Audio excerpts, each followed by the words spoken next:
दरम्यान बाळा नांदगावकरांच्या आरोपांवर प्रवीण दरेकर आणि अंबादास दानवेंनी झी24 तासला फोनवरून काय प्रतिक्रिया दिली पाहूयात.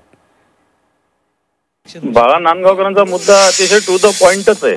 अगदी. कारण याच्या आधी अशा पद्धतीनं हे मुद्दे उकरले जात नव्हते. आता छोट्या छोट्या विषयावर अशा पद्धतीनं माणसामध्ये भेद केला जातोय. आमचा मराठीचा मुद्दा आहे, सत्य आहे, पण मराठीचा मुद्दा असताना उगच बाकीचे विषय काढून मला असं वाटतंय बदनाम मराठीला करण्याचा प्रयत्न, मराठी माणसाला करण्याचा प्रयत्न होतोय आणि हिंदी भाषिकांना सुद्धा चिथावणी देण्याचा प्रयत्न सत्ताधाऱ्यांकडून होतोय असं स्पष्टपणे दिसतंय ठिकठिकाणी. भारतीय जनता पार्टीत मराठी नेते नाहीत का? मराठीचा आम्हाला अभिमान नाहीये का? आता निवडणुका जर 4-5 महिन्यावर नसत्यात तर हा मराठीचा मुद्दा पुढे आलाच नसता. मला वाटतं मराठीसाठी आमचं महायुतीचं सरकार त्या ठिकाणी सक्षम आहे.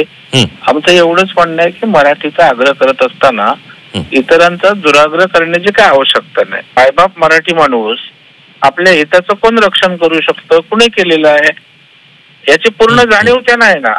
मराठी भाषेसंदर्भात आता अभिजात भाषेचा दर्जा वर्षानुवर्ष प्रलंबित होता, कोणी सोडवला?